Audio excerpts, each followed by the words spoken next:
Hey, Vinyl community, we are here with a Four Horsemen video today to talk about our top 10 AC/DC songs. We got Gary from Physical Format Rock and Roll, Chris Profi, Musically Obsessed, Aaron Mutha Alamere. We're missing our compadre, Josh, JC, Flipside Vinyl, unfortunately. Hopefully, he's going to be able to join us real soon, but we want to give a shout out to Josh. And we miss you, man. But, Gosh. yeah, we're going to soldier on without him, and we're going to go through our top 10 AC/DC songs. And so the way that we're going to run this is we're going to go clockwise. For me, we're going to start with Gary, then go to Chris and Aaron.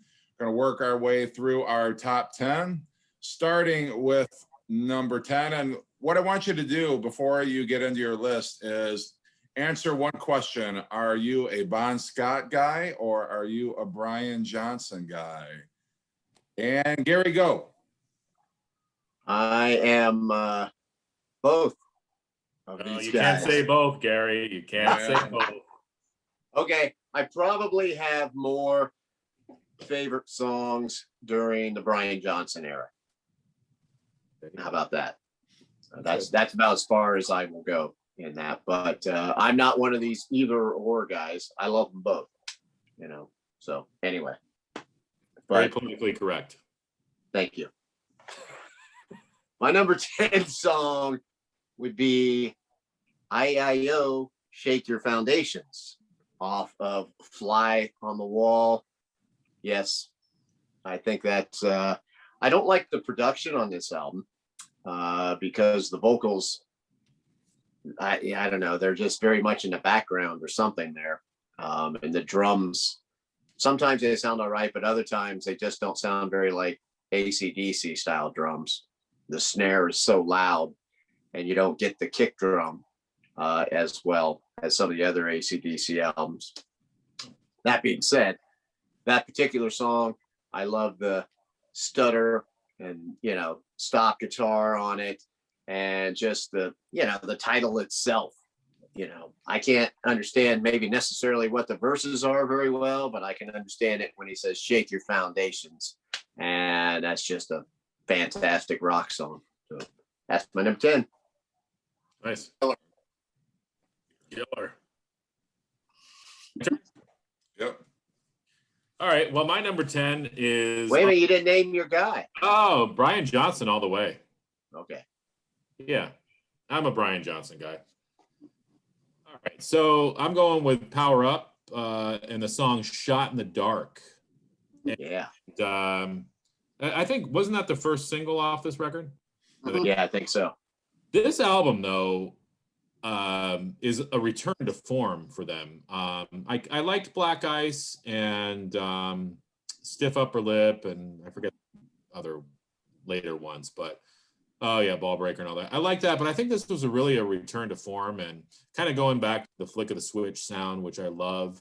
The production is just great on this record.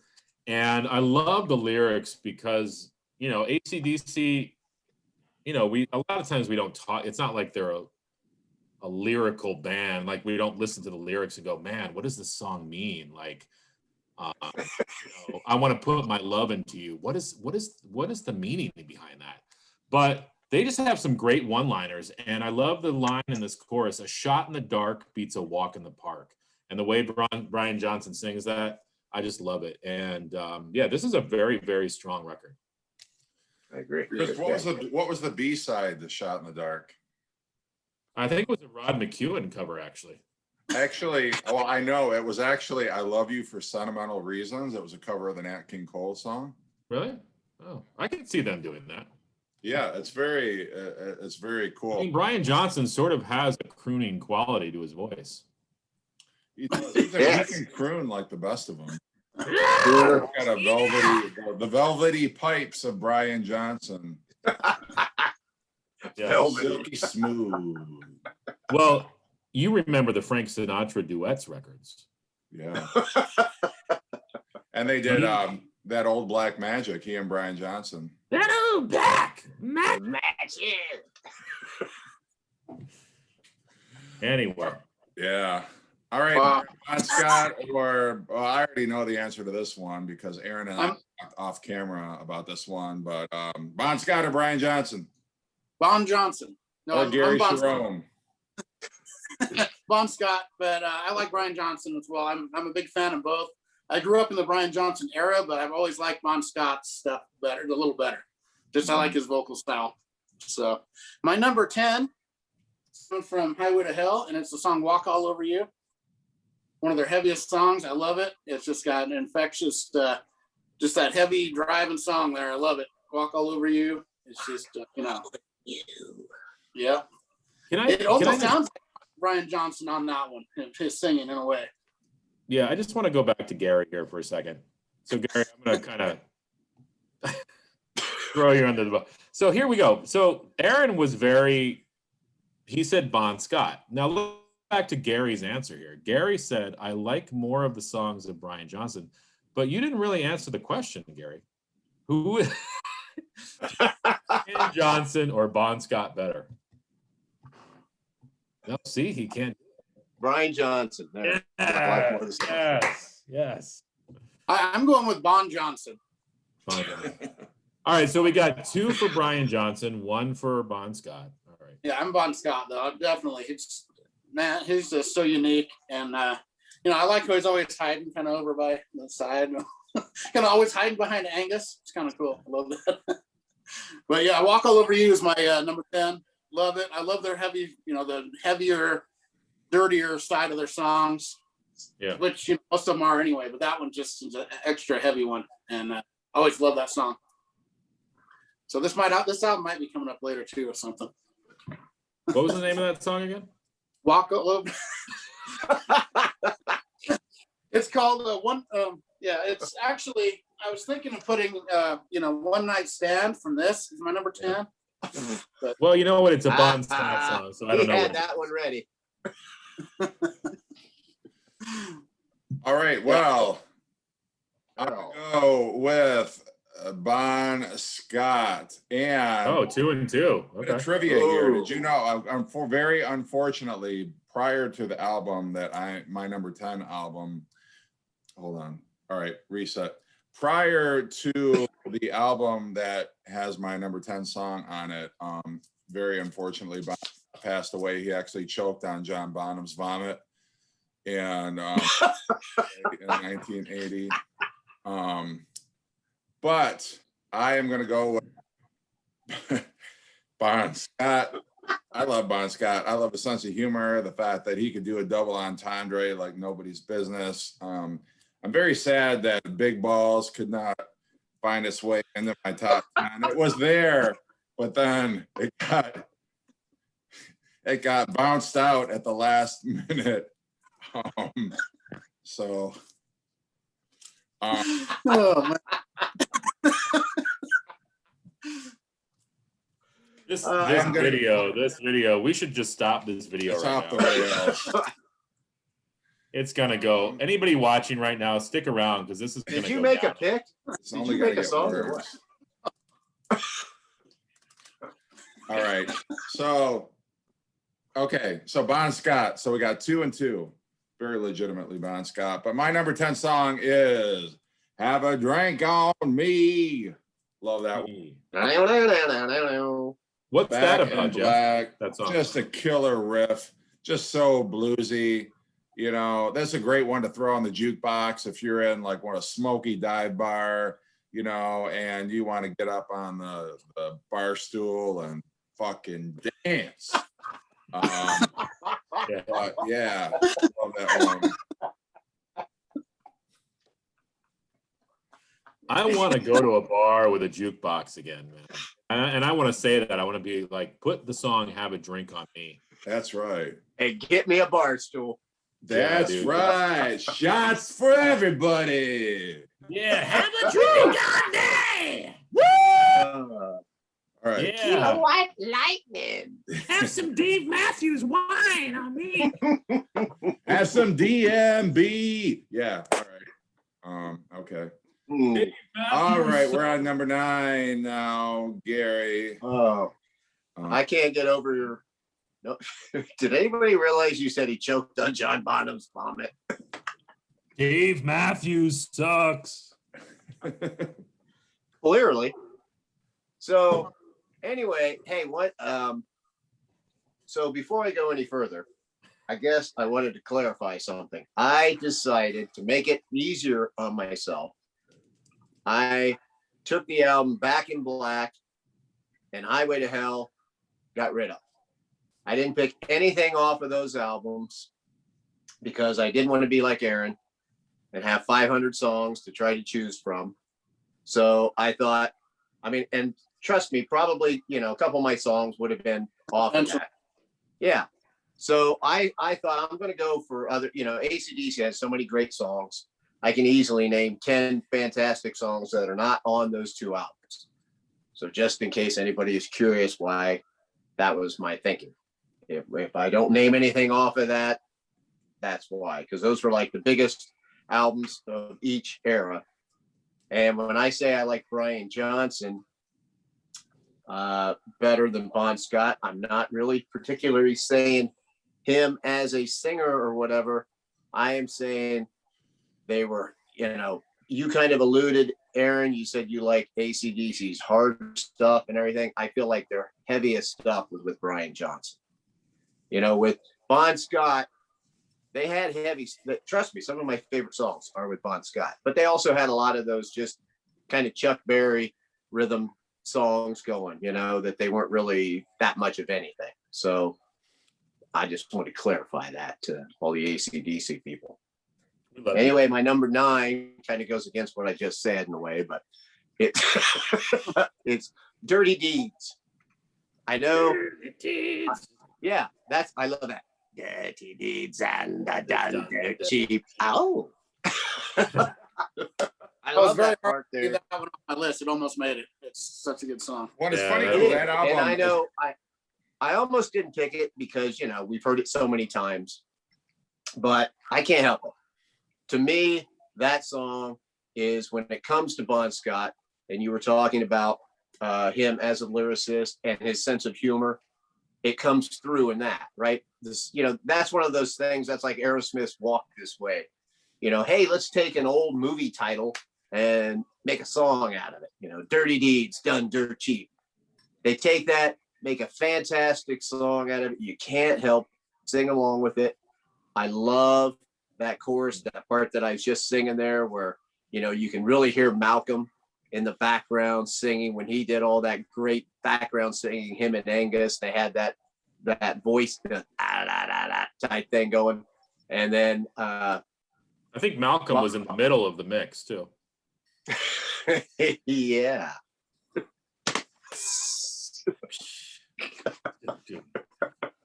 But yeah, I mean, he I think that's something that he really added, and it comes through in that song, the sense of humor, but still rocking. Sometimes, you know, I don't mind humor in rock if it works well. Not everybody can pull that off, but they were able to for the most part, and that song definitely works.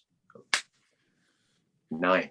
The interesting thing about that album is they didn't release it until after Back in Black in North America. So Right. sort of like they Right. And it's actually, what was it, like 1976 or something?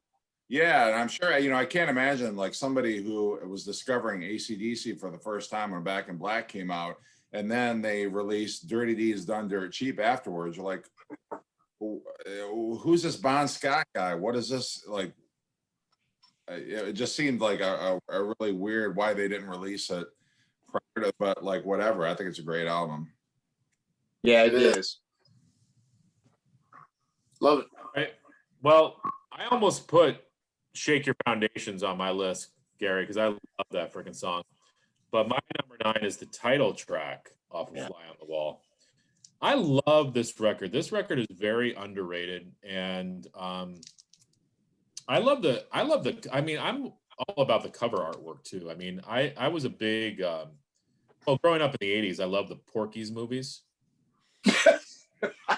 Yeah, this reminds me of like Porky's, you know, with the eye and the. I don't know. It just brings back like you're at camp and you're trying to spy on the girls. You know, I don't know. It just brings back that whole '80s vibe. I never went to camp. I did spy on girls, I but did spy on girls in the locker room, but you know. I didn't cut a hole in the wall. That album would have been brilliant if they had die cut that. So when you put Yeah, your sleeve and you pulled out the inner sleeve, you know, but then it would be flow on Yeah. the wall if you lost the inner. blow on the wall. Yeah, Yeah.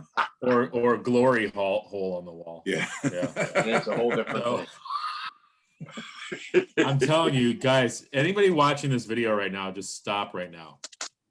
But no, Fly on the Wall. I love the title track. I don't know what to say about AC/DC songs, because we know when an AC/DC album comes out, you're like, it's not like it's a surprise what it's going to sound like, you know? Yeah. But they've just got a way of writing just a great rock and roll song, and I love the title track off that record. Yeah, the only surprise was when AC/DC did that album with Lou Reed. That was kind of out of left. But, Was that Yeah. called Juju? yeah, Juju or whatever it was called. Anyway. I am the king. All right, Aaron. All right. Number nine. Number nine. God. From this record here, which I think is probably their most underrated record. Well, this Flick of the Switch, Fly on the Wall, that whole era, amazing. Evil Walks. I love Nice. Evil Walks. One of my favorites. My second favorite on this. There might be another one from this coming up, but Evil Walks, Beside You. Oh man, just a killer song, and it's got that dirty, gritty stuff I love. You know, that's what I love about AC/DC is when it's the heavy, gritty stuff they do. And Evil Walks is one of them. I love how you're pulling out the deep cuts. That's awesome. Oh, that's just the songs I like the best. You know, I love the title song for those, but it didn't make my list because I like Evil Walks better. A couple other ones a little better. Yeah. But that's when I do these lists, I go to the songs when I'm listening to them. They just grab me and I'm singing along, and it's like I want to just put the needle back on it again. Yeah. You know, that's You what mean the stylus? Yeah, just the I'm needle. kidding. Yeah, I'm just kidding. take it and hold it with my hand. You know. You know, the great thing about that song, Aaron, is it's a perfect example of what AC/DC does so well. Like, you know, you've got somebody like Chris who probably could easily learn 10 AC/DC songs in one day. But it's not a matter of that. It's a matter of writing them. They use dynamics so well. Like in that song where they build up toward the end and then they stop. And Brian Johnson goes, evil. And they go, walks beside you. Yeah. You know, just the simplest things, the stops and the starts, the dynamics that they use in their songs. That's what makes that song kick so much ass. Evil Walks is probably my favorite song off that album. Great tune. Great. Yeah. And that's where Motorhead and AC/DC were very similar too. That's the thing. It's not like if they were out, doing these records now and quantize the music, it wouldn't be the same because you wouldn't have the feel. That's what I like is they put the feel and the power and the emotion into the song where it doesn't have to be complicated and it still has build to it, even though it, that's why I like it. Yeah. Kick-ass cover too. Yeah. Hell yeah. Okay, my number 9 album is going to be off this album, Ball Breaker. I'm going to go with Boogeyman. And the thing I love about this song is when it starts out, Brian Johnson is not singing like Brian Johnson. He's kind of got this like bluesy, like somebody from the Delta Blues, like this old grizzled, man sitting at the crossroads, and he's got this voice, and he's singing like a blues man. And then, like a quarter of the way through, then he kind of kicks into the Brian Johnson voice, and then you get into the meat and potatoes of the song. But yeah, I love that. I love that, they're not afraid to take chances. They don't just always have to play straight ahead rock and roll. This is a real bluesy, kick-ass song, and I think it's amazing. Aaron's got the digipack there, but yeah, love this. I love that record, but I love that song in particular. Is that a Yeah. CD sleeve you have on that CD? No, Oh. I had one on my I only go with like the iconic albums. Like I have this one CD sleeve on it right here. Right. Ball Breaker in a few years. Come see me and it'll probably have the sleeve on it. Well, that's what I love about us. Like, you can't even buy a freaking car anymore with a CD player, but Mhm. Jeff is putting a CD sleeve on his CDs. I love that. Well, Jeff I got is. a car right before they quit, so I got lucky. I got a 2018. And it's still have the CD player. Yeah, I have a CD player in my car too. Yeah. Me too, but it's a 2010, so that's no shock. You know? And when I was buying my car, I was like, "Where's the tape player? I wanted a cassette." I was looking for I, 8-track. I asked if it was an option, and the guy looked at me like I had 8 heads. That's a pretty cool pick. I like what you said about Brian Johnson's voice too. It's kind of Bon Scott. Yeah. Yeah, he has that. You're right. He has that voice. Jeff, you're kind of what I would call a fancy pants McGee when it comes to taking care of your CDs like that. Wow. Well, Gary, that's for another video. We're not going to get hung up. As I am about my Jeff Witcher, CD Fancy care. Pants McGee. We're here to talk about AC/DC. Might I remind you? Let's not digress. And Yes, because when we get home, never digress. no. Now I'm going to get kicked off this. That's why I am here to keep us focused. I'm here to keep us from. I think you should such a good change your name of your channel should be Fancy Pants McGee. It is now. I'm going to change it. Hi, All this right, is number Fancy 8. Pants McGee. All right. Number 8, Gary. Number 8. You're the number 8 pick. Number 8. I'm a Number 8. off of this. I'm gonna pick "Kick You When You're Down." I love that song. Once again, a very simple song, but it kind of goes back to the early AC/DC vocals because I love it when it goes "Kick you when you're down." They go, "Oh no!" It's that kind of voice that they have right after that. The chorus is awesome, and I haven't gotten tired of that song yet. That just fits right in with all the other great AC/DC songs in my mind. And I almost picked the same one that Chris did, but I thought, I'm going to go with this song because I think I might like it just a little bit better. So, "Kick You When You're Down" off of Power Up. Well, I want to Nice. take this opportunity too, because we haven't mentioned this yet, and I think it bears mentioning. If you've not checked out, was it JC Rock and Metal? He's got the most fantastic video where he ranks all the AC/DC songs that have balls in them. Yeah. It's like so brilliant when you think about it. So I just wanted to put that plug in there because I love his channel. He deserves a shout out. And that for me is one of my most favorite videos of 2021 that he did, that rank in there, because it's so brilliant what he did. But anyway, sorry, I digress. But anyway, just want to put that plug in for John because he's a cool dude. And Yes, I'm all for that. yeah. All right, Chris, you're number 8. All right, my number 8. I had it was between 2 songs off of this record, the Razor Edge. And I'm sure you guys probably, pick, like, it would either be Thunderstruck or Money Talks. I mean, maybe for you guys it'd be something different, but I'm going here on this album, either Thunderstruck or Money Talks, and I'm going with Money Talks. I just love the riff of that song. And I was just looking, this is produced by Bruce Fairbairn.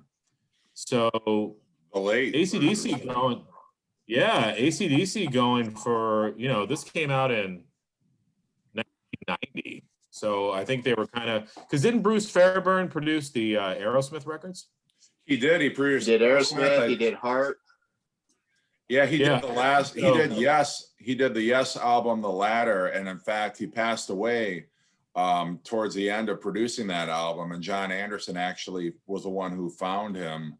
He had died in his home very tragically. Yeah. He's a fantastic producer.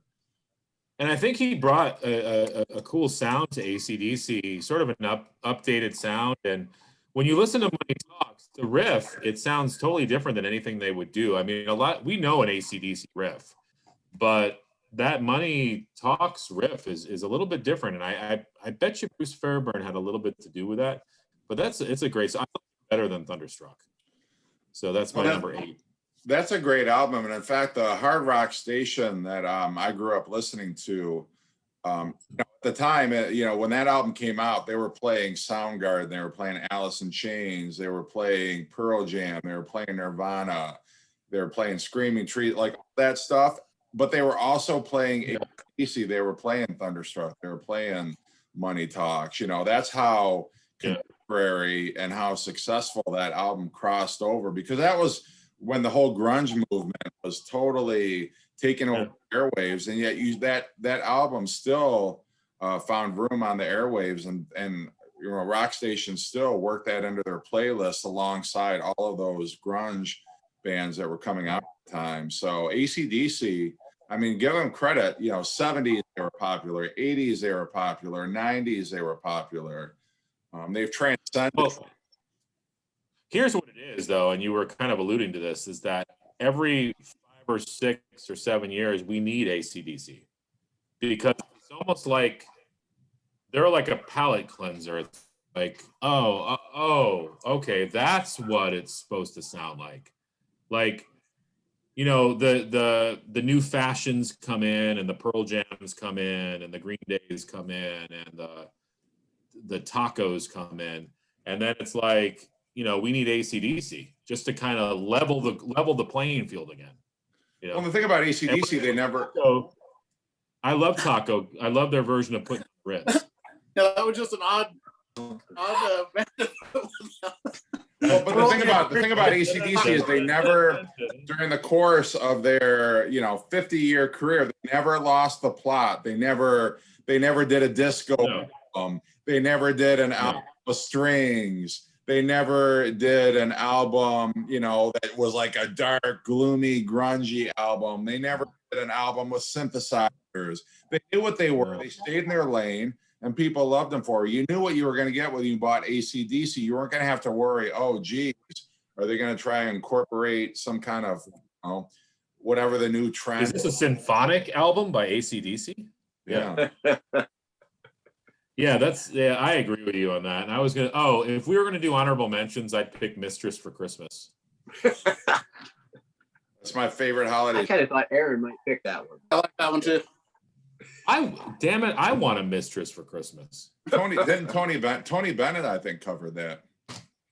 On his holiday record. Yeah. I think he and Mariah Carey did a duet on that. I want a mistress for Christmas. Hey. It was a duet with Rod McEwen. Yeah. Wait, and I think Tony Bennett had a mustache at that time too. I'm right, ready Aaron. to go whenever. Yes. I'm on number 8. Yep. Do you love that I No, we're on number 5. Where have you been? Yeah, we need to speed this up. Chris, stop talking. Yeah. from this record here, and it's called "What's Next to the Moon." That's a Bon Scott? I've never seen Uranus? a Bon Scott record. Huh? Yeah, "What's Next to the Moon." It's your love that I want. It's your love that I love that song.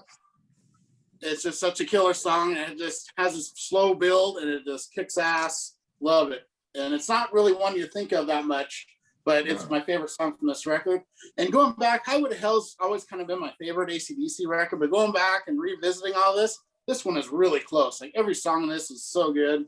Well, I have another one that's actually my favorite too, but this one's really close too. I love Power Age, however you say it. And I was going to ask you whether you'd say Power Age or Power Age.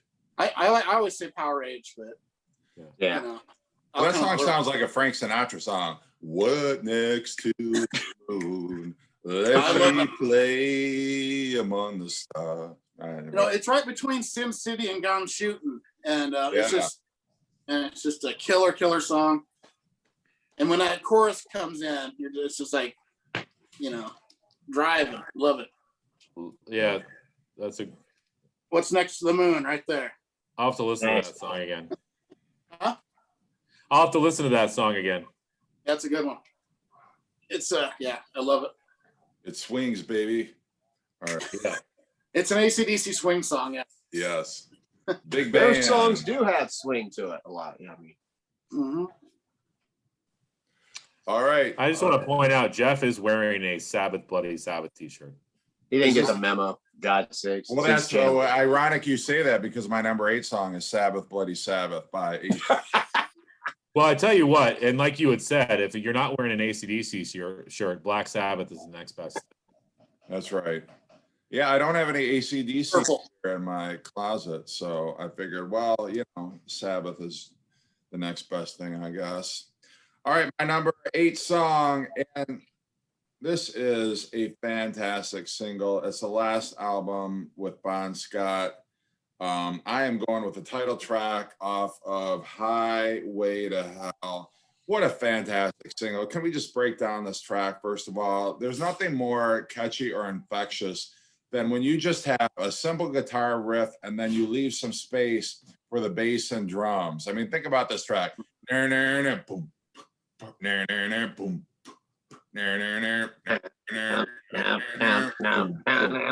I mean, it's so simple. They don't try to overdo it. And easy.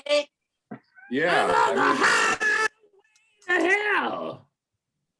And it's just, when you're growing up, and when I first heard this, like I was in elementary school, and it's just like, yeah, like, damn, that is like the coolest song ever. It's just like, like I know I'm on the path of destruction. I mean, unfortunately, it proved very prophetic for Bon Scott, obviously, but it's sort of like, throwing caution to the wind. We're driving 90 miles an hour down a one-way street, to quote Bob Dylan, or something along those lines. But it's just like, you know what? I don't care. I am what I am. I live the lifestyle I lead. And it's just something that everybody can relate to. The whole recklessness, the whole wild abandon that these lyrics encapsulate. It's got, the hell, because of course, if you're heavy, you have to reference Satan like they do. But it's just so cool because Bon Scott, hey, Satan, look at me. Yeah, I mean, just, I don't know, the whole, it's just, I love the lyrics. Well, I mean, you're bringing in driving, you're bringing in Satan. There's a lot of things that people can latch onto. Well, and I wish they kept the original album cover artwork, because there's actually like flames. If you see the original artwork for Highway to Hell, there's actually flames, sort of like the Leonard Skinner at Street Survivors, where the original cover had flames on it. But for whatever reason, they just kind of went with the more conservative cover here. But yeah, it's a great album. But I mean, for me, the Bon Scott era, I mean, it does get better than this for me, because obviously I've ranked this number 7, but still just a fantastic craftsmanship, songwriting, and, like I love Brian Johnson, but I'm still sad like that, there's no more Bon Scott after that album. That song actually influenced Frank Sinatra's My Way. No way, really? It did. Well, because like you were saying, it was sort of like Bon Scott basically saying, he's on the highway to hell. Yeah. And he knows where he's headed. And Frank Sinatra listened to that. He's like, okay, so I'm going to do it my way. I'm on the because my Frank way to Sinatra, hell. he realized he couldn't say highway to hell because his audience would not be open to that. So he kind of changed it to My Way, but it's the same sort of feeling. I'm on the highway. What are the Frank Sinatra connections we're making tonight? I don't know. But Well, he got sin in his name. Oh, nice, Darren. Nice. There you go. It must be it's the Love Dave it. Matthews line talking. Uh, I'm on the highway to hell. Plus, he was also tied in with the Mob. The Mob, bad guys, AC/DC, bad guys, Highway to Hell. There you go. There's yeah. Fitting you for cement shoes. Yeah, exactly. Yeah. See? all right, Gary, number 6. Number 7. 7? Yeah. Are we on 7? Damn, we are. We are only at 7, for God's sake.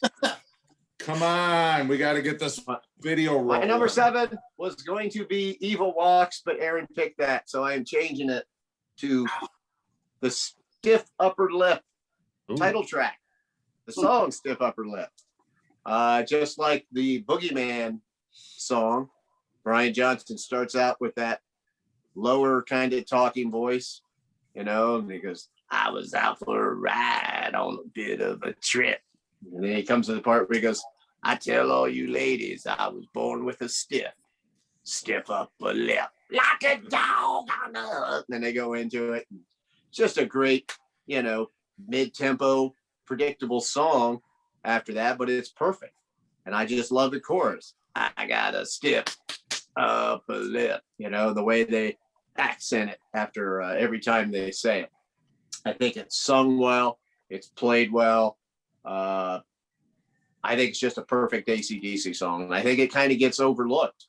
Songs around that time period do. Songs off the Stiff Upper Lip or Black Ice kind of go to the wayside. And there were some good songs on that stuff. And Stiff Upper Lip is one of them.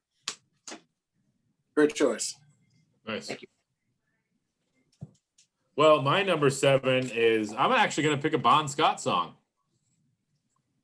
Jailbreak. Break. Down, down, down, down. Tonight I there's love this. going to be a jailbreak. Yeah. Oh, we're pulling out Thin Lizzy now too, huh? This is a great little EP. I love this. Now, what's the history? These are songs that were on the Australian releases. I'll be talking about those a little later, maybe. All right. But I love this. I love the song Jailbreak, and I love the video from it. I love Bon's vocals on it. It's just a great tune. This whole EP is great. But Amazing. yeah, Jailbreak, just a killer song. I had to go. I do like some Bon Scott tunes, and that is definitely one of them. So It tells a little story in it. yes, it does. About jailbreak. Breaking out of jail. Now, is jail a metaphor for something? It's hair gel. Okay. We're on his hair. I don't know. I'm like running out of things to say. This is like, again, this is the point where we're like, yeah, I like this song. It's good. All right. So I'm on a Brian Johnson kick on my list here. I got some more Bon Scott coming, but my next song, Nervous Shakedown. Love it. Love it. My song from this record. Shakedown. That's my favorite AC/DC record. It's a great one. I mean, I would have put more from this record. It's so solid, but I just think there's individual songs that are stronger, but as a whole, this is just one of their very best records. It really is. I Every agree. song, Rising Power to Brain Shake, just killer. But Nervous Shakedown, for some reason, that one just kicks me in the face a little. So, Yeah. Nervous Yeah. Shakedown. Good choice. All right, I'm hurting it up. Well, my number 7, it's hard to tell because of the glow. I can tell. It's all white. Damn it. And the Ugh. CD protective case. Yeah. Yeah. There you go. Okay, if you think that you are It's picking on me, DJs. if you think that I'm offended by that, if you think that in any way you are shaming me over that, you are not. I will, Hey, look, I I have a will protective fly case. this freak flag, and yes, I do. Okay, yes, I do. Number one, because it's a digipack, and I don't like my It's back. afraid and bent and cornered. Okay. Well, and again, everybody out there, I love Jeff. I'm just busting his chops because I was talking to him about if I have a record that has like a freaking scuff on it or something, it bothers the hell out of me. So I'm as anal as Jeff is. Okay. So anyway, back to my point. I'm going with the title track, Flick of the Switch. I love that guitar on you, just that ascending, guitar riff. It's not flashy. It's not, and I think the It's best, embossed. not like overly complicated, but I love this album. And the thing is, not many people, except for us probably, Flick of the Switch all that highly. But I think it's a great album. I love the title track. My favorite album. Yeah, and I love the title track. I'm gonna go with that one for my number 7. Well, that's a good Love choice. Just that live, just the one shot live. Really cool. Yep. I did So a what? All right. So why wasn't Flick of the Switch? Why is it so under like? Why don't people regard it as a? just because of when it came out. Yeah, after Black and Black, and then you had For Those About to Rock, and then Flick of the Switch. People were just on overload. I think. Yeah, there was a burnout on I AC. think there was like AC/DC fatigue at the time because you had Black and Black, then you had Dirty D's Done Dirt Cheap, then you had Yeah. Was About to Rock, and then it was like, oh, Yeah. And Such the a songs shame. aren't as commercial; they're a little more raw, so it's not quite as commercial sounding as some of those songs from those albums. I think that Yeah. has something with it. And so the real AC/DC fans really love it, but just casual people, it's like, oh, this isn't Hell's Bells, or this isn't Right. Dirty D's, or even Big Ball. It's just not as commercial. Because Right. they got rid of That's one of Mutt Lang. the- with that one. yeah, That's yeah, that too. I actually did an episode on just that album, Flick of the Switch, and it's had like well over 2,000 views. And there's all kinds of people that say, I love this album. This is one of my favorite AC/DC albums. So like Aaron yeah. said, hardcore AC/DC fans know it. They love it. Oh, it's a great. Chris, you're number 6. My number 6. No, I'm kidding. Is- Gary. I know it was Gary. I had time to go to the refrigerator. I just figured Jeff was pissed and he just said, fuck it. And he was skipping. But my number 6, da-na-na-na-na-na-na. Let me tell you a story. Da-na-na-na-na-na-na, about a woman I know. Whole Lot of Rosie. That's Nice. got to be up there, man. That song. I just love that. Once again, AC/DC, just doing something simple like they did in Evil Walks, like they do in Highway to Hell, when they just play their dynamics, just started out with something and then boom, kick into it. Makes it that much more powerful. That's what that song is. Once again, Bon Scott combining humor with hard rock, and it worked. Just a kick-ass song all the way through. Whole Lot of Rosie, number 6. Well, my number 6, Jeff already talked about. So Great Minds Think Alike. The title track, "Flick of the Switch." Love that freaking song, and Gonna get talked about again, just so you know. love this record. As I said, it's my favorite record, and love the title track. So that's my number 6. Cool. My number 6, Inject the Venom. Yeah. Heavy, oh man, Inject the Venom. Oh Yeah. man, killer. Love it. I love their heavier songs. They just have a little, just that punch they give you. They have a lot of the mid tempo, then they get those heavy ones, and they just kick you in the face. And that's one of the best face kickers, I'll call it, is Inject the Venom. And just the way he says that. Oh Inject- yeah. Inject the venom. Oh, Da-na-na-na-na-na. It's just great. It's just a great song. So my favorite 2 songs are Inject the Venom and Evil Walks from this album.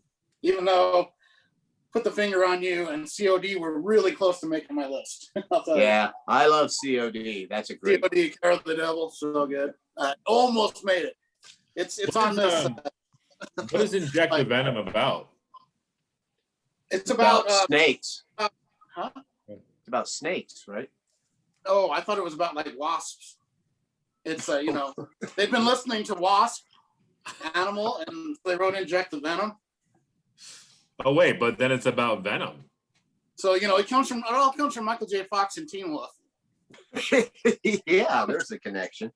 Jeff. No, I thought it was about sex.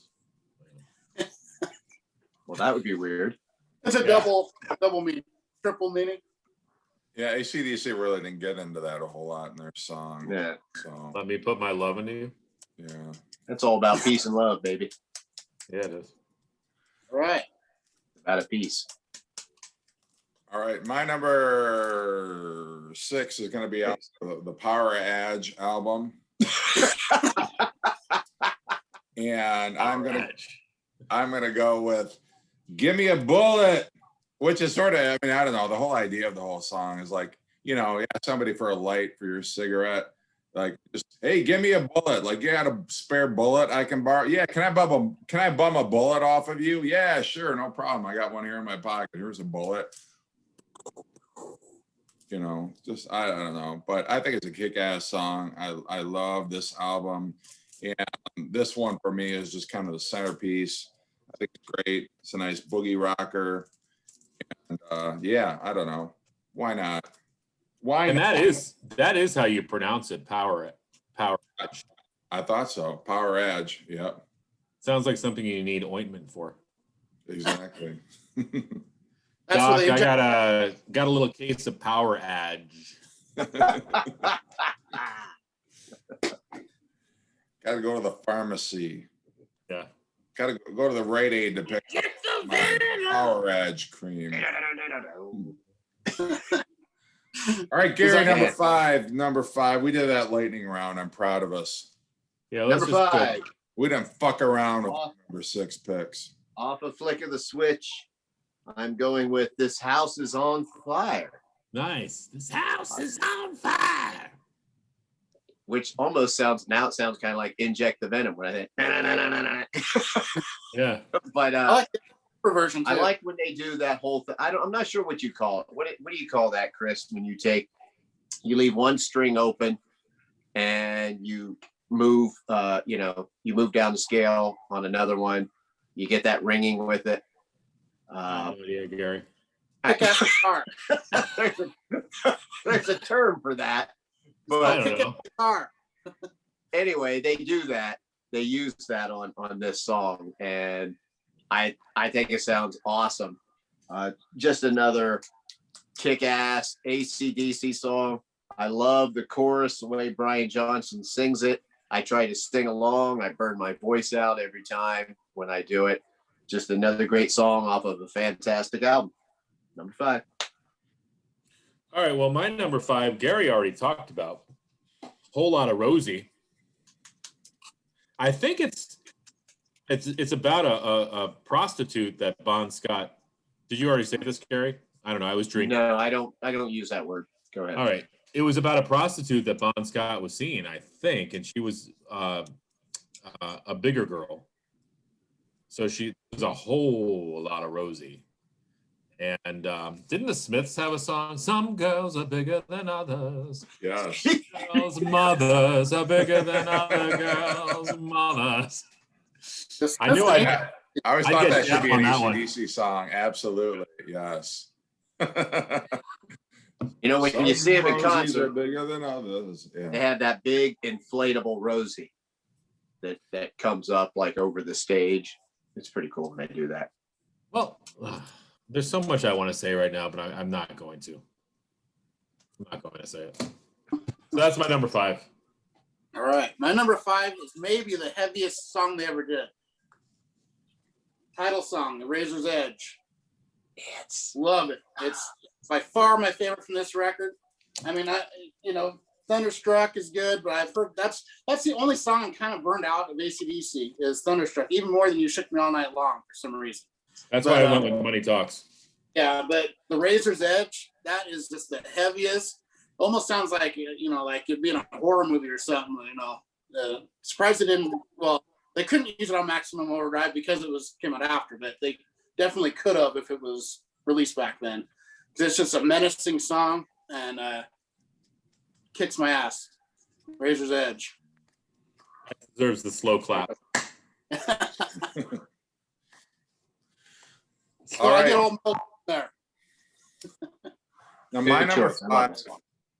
My number 5 is everybody here familiar with what a Jaeger bomb is? Yes. Okay, so for those unfamiliar, those unindoctrinated into the ways of the Jaeger bomb, basically you take Jägermeister and you take Red Bull and you put them into a shot. And so basically this next song is perfect is if you cue this up on the jukebox, you take off your shirt, you take off your pants, you come onto the bar, and everybody who's sitting at the bar, you order up a Jaeger bomb, you throw this song on, and you are just dancing. But I'm talking about Girls Got Rhythm. Perfect. If you got to be in a dive bar. Girls got rhythm. You can't do this at Applebee's. Don't do this at Applebee's. But I'm talking about like a smoky dive bar where you got like a bunch of motorcycles parked out front, and you're going in there. Like it's one of those bars that you can smoke in. So the whole is like smoke, over the whole. The place smells like a bowling alley, basically. And you go in there. You Smells like old the shoes. Jaeger bombs. You're like, and then you peel off everything except for your tongue, and you're on the bar, and everybody's like, yeah, woo! Jeff, And then, Did you just like, say your girls got song? rhythm going, it's like, yes. You have not had a good time until you have done that. So that's a long way to explain why Girls Got Rhythm is my number 5. Try it at home, not at home. Try it at your local hole in the wall dive bar, and Try it at a right. bar that smells like old shoes. Well, are you wearing a mask or not? Well, I don't know. Are you vaccinated? I am. Okay. Well, if you're vaccinated, then no, you don't need to. I was vaccinated with a Victrola needle, so. Well, Phonograph. I'm sorry, highbrow humor. Sorry. I was actually phonograph needle one summer break. you're into audiophile humor now. David Lee Roth. I was vaccinated with a stylus, and I was listening to a MoFi pressing. That's some David Lee Roth. MoFi. Yes, Tales from Topographic Oceans, MoFi. All right, Gary, number 4. Number 4. Well, you guys have kind of pooped on it a little bit, but I'm not tired of it, and that's Thunderstruck. I still get pumped up when he's on that, just going up and down on that high E string. Just doing that up and down. And then they just got those 3 chords, down, that go into the song. And then when it comes, when it finally gets to the part when he goes, "You've been thunderstruck." I know I've heard that a million times too. And I get it if you've been burned out on it, because I am with some AC/DC songs, but that one, I guess I'm not at that point yet. If I'm seeing an AC/DC tribute band, they better damn well play that song. I still love it. I hear it. It's a song that, it's one of those ones that like the casual AC/DC fan knows, and that I can still get into. Like, You Shook Me All Night Long. Nah, I don't need to hear that. I've heard it not. It's a great song, but I'm not sick of Thunderstruck. Fantastic song. That's what are we at? Number 4. Well, it's like AC/DC saying, okay, Eddie Van Halen, you can finger tap. We can finger tap with the best of them. Like whatever. I do like the thing they do on that. Yeah. It's very AC/DC. It's really cool. That's a cool song. I'm just saying, compared to their other ones, I do like that song. No, I get it. And I get when, a lot of times you've heard something so much that other songs pique your interest more. I get it totally. Well, yeah, I've got some songs for my number 2 and number 1 that are going to be obvious choices, but like you said, sometimes you just got to go with those songs that kick ass. Doesn't matter whether they've been played a lot. Yeah. All right. Well, what are we up to, number 4 here? Yep. Is going to come off of, again, a very underrated record. And I'm going with Sink the Pink. And listen to the chorus. Sink the pink, it's all the fashion. Drink the drink, old fashioned. Give me water, give me wine. Gonna show you a good time. Sink the pink. Sink the pink. Really, Jeff, what is that song about? Sink the Pink. It sounds okay. So either it's about a pool ball that is colored pink. Yeah. It's about a submarine that is a pink colored submarine. Okay. But it was Yeah. Pink Floyd. Yeah, that's how the way I've always envisioned that particular song. Yeah, so that's my number 4. I love that song. I love the way that song starts out too. That's cool. Yeah. Mhm. It's a great tune. Fly on the Wall, again, anybody out there, well, if you're an AC/DC fan, you know Fly on the Wall, but anybody who's sort of like a casual AC/DC fan, like Back in Black or Highway to Hell, you got to check out Flick of the Switch. You got to check out Fly on the Wall. Even, you know, like you guys were talking about, check out Stiff Upper Lip. Check out Ball Breaker. Some good stuff on there. And Sink the Well, I Pink is think- also Who Made Who, which Oh, helped yeah, the that's true. popularity.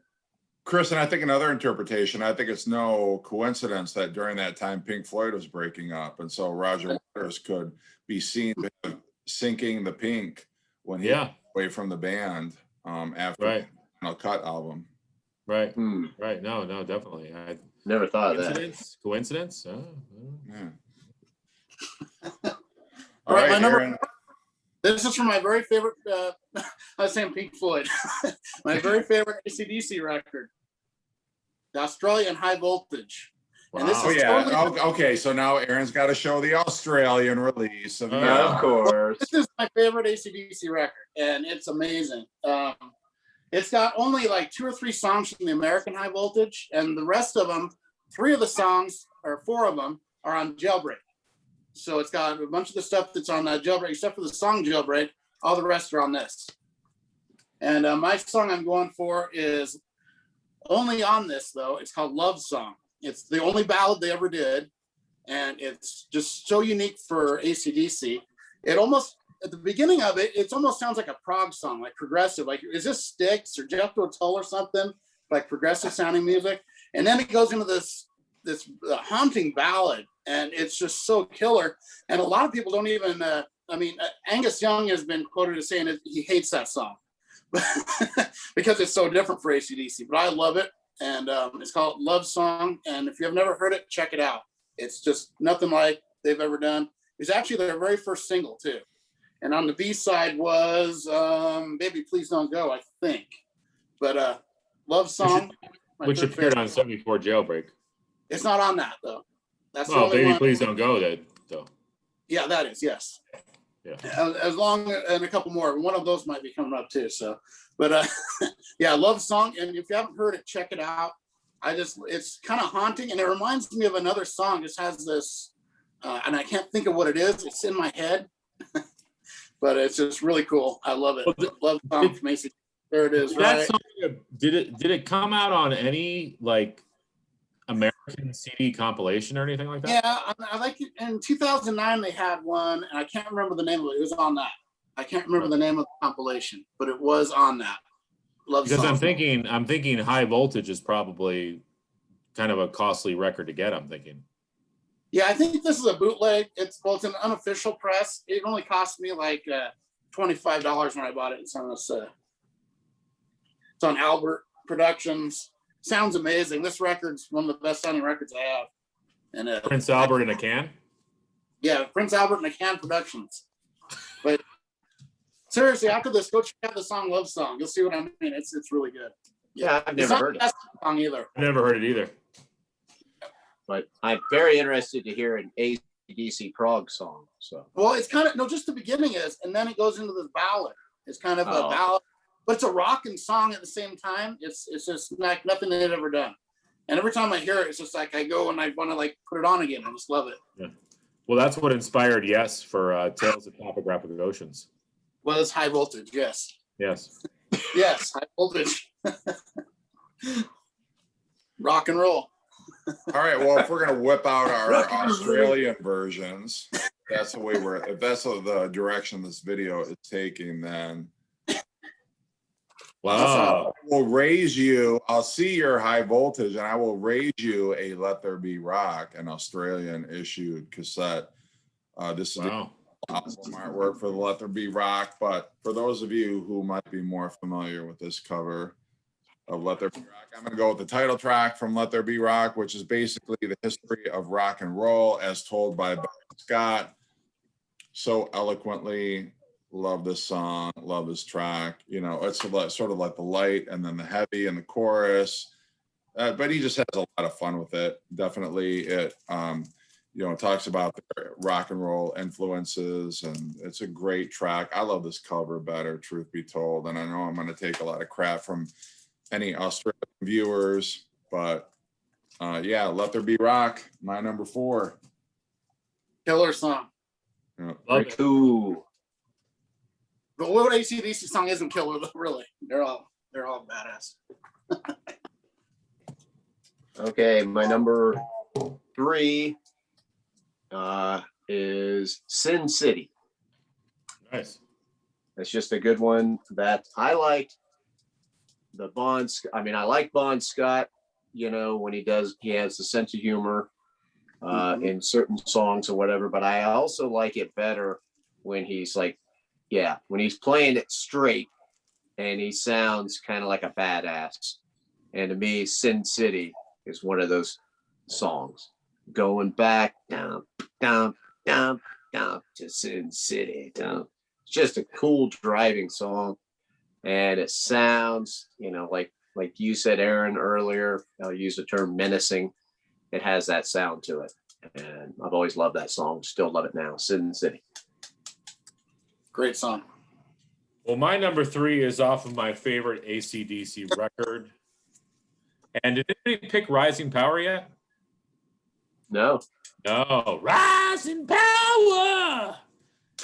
I think my AC/DC sounds just like the last one I sang. But I love Rising Power. Oh my God. I love this. I could have just picked every song off this freaking record. And I love the embossed cover too. Yeah. For you touchy-feely people out there. Yeah, I don't know. You It's a ever, good song. you ever run All right. your tongue over that? Hey, Gary. Easy. You have to keep the outer sleeve on it though, so it doesn't ruin the jacket. All right, so this is Gary's new T-shirt for his merch. On the front, it says Gary, physical format, rock and roll, and on the back, did you ever run your tongue over that? Oh boy. Feel free. That's awesome. Uh, No, I Ooh, mean, from all Boston. kidding aside, this album again, oh my God, from start to finish. It starts with Rising Power and it ends with Brain Shake. I mean, Brain Shake is just yeah. Oh, yeah. Bedlam in Belgium, landslide. It's a nervous shakedown. That's mine. Yeah. This house is on fire. Oh my God, the whole album. It's a kick-ass album for sure. It is. It's a definitely a start to finish album. I don't know that they had a whole lot of them after this to where you're not skipping songs here and there, at least in my mind. I love But that one, that's a start to finish album, I think. Listen to this title, Deep in the Hole. I mean, Deep in the hole. What is that song about? Oh, is that about like landmines? I think it's like, 40 days in the hole. That kind of thing. Yeah. All right. Whose turn is it now?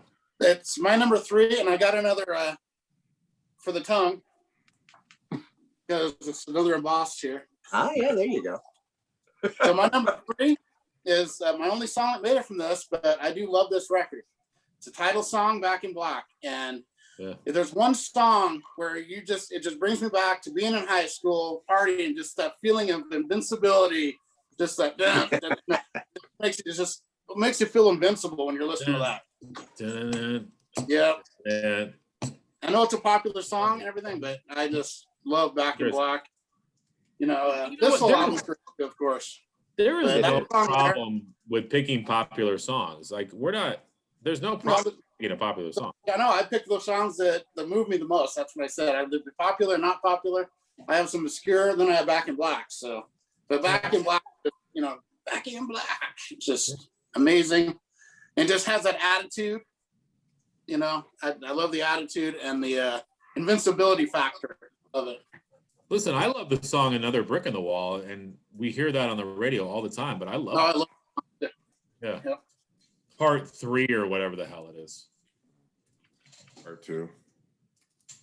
Yes. All right, Jeff, you with us? All right, yeah. My number one, or my number, what are we on? Number three? My number three song, there's a story behind this. So the first time I actually heard this song in 1997, the Red Wings won the Stanley Cup. It was a very long drought. I think it was 1945, the last time that the Red Wings had won the Stanley Cup. And this was the first of back-to-back years where they had won the Stanley Cup. And so at the time, I was a wedding DJ, and the weekend they won the cup on a Saturday. And I remember I wasn't able to watch the Stanley Cup clinching game that year, but I was driving home, and the local radio station, as we were driving home in celebration of the Red Wings Stanley Cup victory, they played "It's a Long Way to the Top," Yes. rock and roll. And I remember hearing that song being like, are those fucking bagpipes in this song? Like, are you kidding me? Like, it works so well. It's so brilliant, and it's such a classic. It's just like a basic riff, and yet it's like magic. I love this track. That's one of the reasons why I love Bon Scott. There's so much attitude in that song, and like, we paid our dues, and we're here, bitches, and we're not going away. And I just loved it. Like, yeah, like, this is the best song ever. I remember driving home, you know, with the whole euphoria of we won the cup, and it's AC/DC, you know, and I'd never heard the song before, but I'm like, God damn, this is a great track. And it's always had a sentimental attachment for me. So That song will always remind me of the movie School of Rock with Jack Black. Yeah, that's how they end the movie, and it goes on forever. Yeah. It's a long way to the top if you want to rock and roll. Oh yeah. It was the death metal. Yeah. Clutch. No, they do that. Right. I bolted Oh. top the mix. They No, mix that Clutch stuff. covered. It's a long way to the top. It's on the Australian. Yeah. Version. You might Oh, not. you might don't not have know that, Aaron? No, I'm kidding. I'll have to go find that. I need to go order it. Kidding. Okay. Number Number two. two. No one's watching. Gary. Is another Bon Scott one, Live Wire. Wasn't that a Motley Crue song? It was not the same song, Alive. but I love. That's another song once again with dynamics that make the song. I love the part where, you know, the instruments start to fade out, and all you hear is Angus's guitar go. Then it stops. He lets it go into that feedback for a little bit, and then they all come in, bum, bum, bum, dum, dum, dum, back into the song. You know, I'm as cool as a body on ice. I can handle your rolling dice. Send you to heaven, I'll take you to hell. I ain't fooling, can't you tell? I'm a live wire. Live wire. I'm a live wire. It's just an awesome song. Another song where I think that, you know, Bon Scott just sounds like a badass on it, and the whole band just kicks in with him. It's just a fantastic song. That's my favorite Bon Scott era AC/DC song, Live Wire. Nice. Followed shortly by that one. Yeah. Rod Hey, look McEwen's out. a live wire. Rod Is that McEwen Malcolm? hanging out. Rod McEwen hanging out with deer. That's sexy. Okay, sorry. I got to listen to this record tonight. It's such a good record. All right. Well, we were talking about songs that are like hits. I'm going with Hell's Bells for number 2. Nice. I love that freaking song. I mean, Mhm. that starts off with bells, like For Whom the Bell Tolls. I mean, get those mixed up all the time. yeah, there's something about bells and metal. And I know AC/DC wasn't metal, but I never get tired of listening to Hell's Bells. And it opens up the freaking record. Yeah. Yeah. Well, and I'm gonna go back to my Red Wings analogy again. The Red Wings, whenever at Joe Louis Arena, whenever there was a critical face-off, they would always play Hell's Bells, and it would get the crowd so fired up because it's just got that riff. And then right before it kicked in, you know, they'd have the face-off and the game would continue. But I didn't They do realize that. they were on ACO. Yeah. Yeah. And the reason I showed this Rod McEwen is he actually does an early version of Hell's Bells on here. That's why I showed it. But he was singing it to the deer. Yeah. Is that We like had a, hells, we had bells. the reindeer? And that poem you picked out, Gary, was a great poem that you picked out. Oh yeah, I was serious when I read. No, it's a very good. I like that. I was reading through there and I'm like, you know what? And plus it's coming up to Memorial Day and everything. And I said, I think I'm going to read this. I think that was a good choice. I found it very moving. So Hell's Bells, there we go, number 2. Nice. All right. My Aaron. number two, and it was very close to being number 1. It's Soul Stripper. You guys, if you don't know Soul Stripper, it's got this bass line, dun, dun, dun, dun, dun, dun, dun, and it's just so killer, and it has the most killer percussion in there. You're hearing all this stuff in the background. I've never really heard another AC/DC song quite like that, and has one of my favorite Angus guitar solos. At the very beginning of the song, he's just going nuts on it during this groove. It has this killer groove, and there's Angus with the guitar solo going, and then it kicks into the vocals. And later on in Dirty Deeds Done Dirt Cheap, there's a song called Squealer. It sounds a lot like it. Squealer is very similar sounding to Soul Stripper, but Soul Stripper has the killer percussion and the guitar, and it was very close to being my favorite one. And that's actually on the Jailbreak album too. So it appears on here. And yeah, the lyrics, she made me say things I didn't want to say. Soul Stripper is very close to being number 1 for me. Cool. Favorite album by them right here. So there we go. Soul Stripper. All right. Rod McEwen, the Soul Stripper. Leave it to You Chris have a to turn problem. this into a goddamn Rod McEwen video. I know. It's always about you, Chris, isn't it? Yep. It really is, yeah. All right, my number 2 song is off of here. I'm gonna go with Butterfly Kisses off the Yeah. For Those About to Rock album. It's a very sentimental song, a father to his daughter. Just reminiscing about, you used to be little, now you're all grown up and daddy loves you. Just a sweet Brian Johnson, so tender, the way that he sing, but no. We Okay, we already established you can be a crooner. I know that's people sell them so short, but no, I'm going with the title track on here. My favorite intro of any AC/DC song. It reminds me a little bit of Gimme Shelter by the Rolling Stones. Yeah. The way that opens up, but it's just so, for whatever reason, I love that opening riff. And then, you've got kind of like the bass that comes in there, and then the boom, boom, boom, boom, and then it kicks into full gear. You got Brian Johnson screaming, and then they kick into the song. Freaking love the title track off of here. Yeah. Oh, that's my number 2, man. Another tongue record. Yeah, and I love the cannon. Yeah, you're right. Sound, Yeah. They really had a thing for fire. it. And that's I'll put this out there. I think this is as good or better than Back in Black. This record here. It's just so good. And Yeah, Back in Black I love, but this album is, I'll put it up against it any day. I love everything about it. I love the copper cover. I love the cannon there, the whole imagery of that. Yeah, that was In my Boston. first AC/DC album I ever owned, was For Those About to Rock. And I still think it's fantastic. I love Let's Get It Up, Snowball, Oh yeah. all those tracks on there are great. Mm-hmm. Put the finger on you. Yep. Mm-hmm. Well, and Gary has an embossed cover too. Aaron was saying that. You ever put your tongue on it?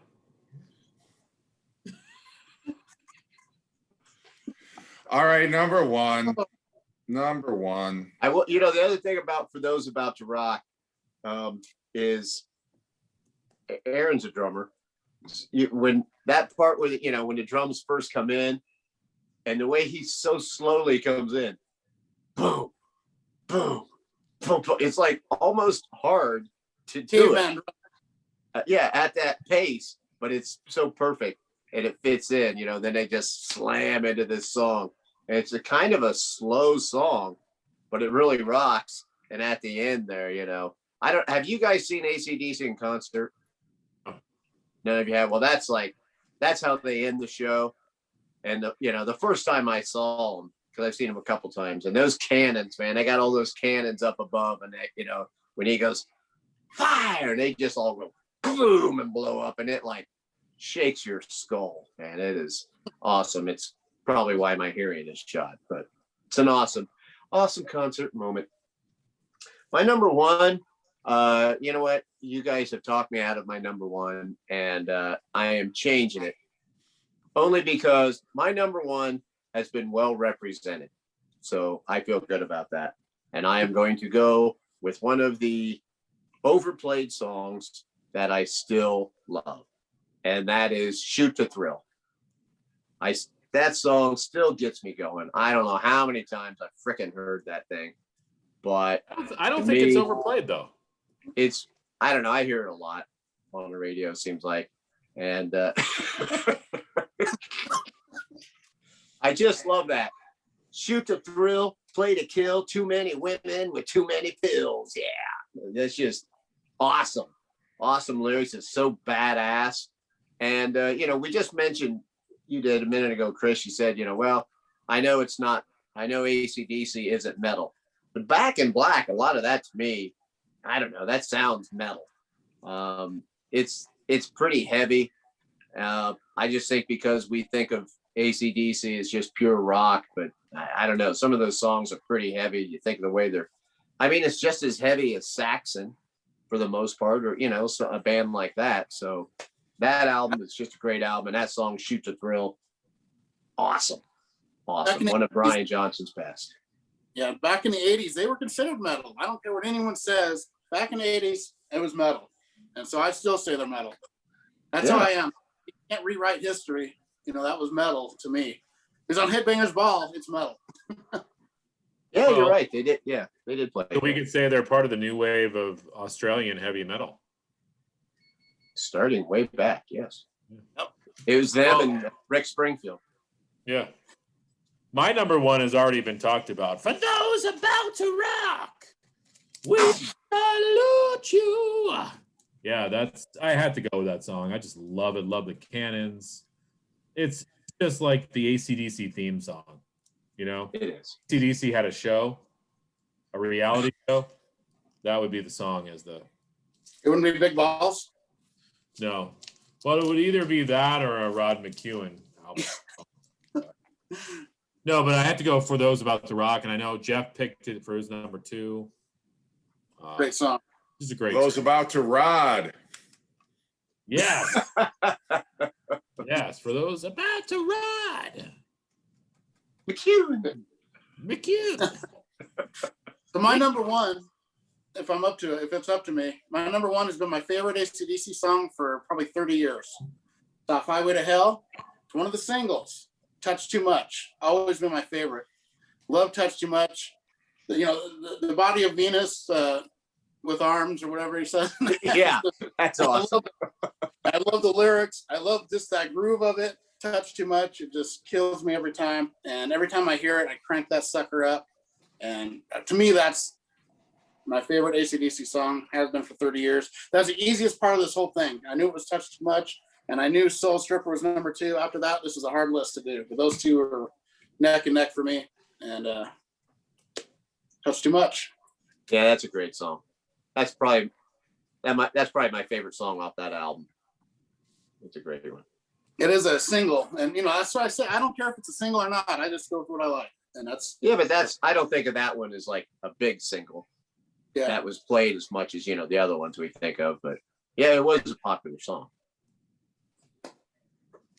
All right, my number one is going to be a Bon Scott song, Big Balls, off of... all right. I really wanted that song to be part of my top 10 list. Oh, was until about 2 hours ago. And then I had to nudge it out. But I'm going to go with the title track, Dirty Deeds, Done Dirt Cheap. Just so great. Every Dirty Bon Deeds. Scott is just so sinister, but like tongue in cheek. Mhm. An assassin for hire. And I love the whole thing. Cyanide, high voltage. I mean, just the whole idea behind the track. So outrageous and yet fun. I think the cover art is stupid. Thank you for nothing. But whatever, they rush released this after Back in Black. But anyway, Dirty Deeds Done Dirt Cheap for me is as good as it gets for AC/DC. No apologies. And there you have it. Great one.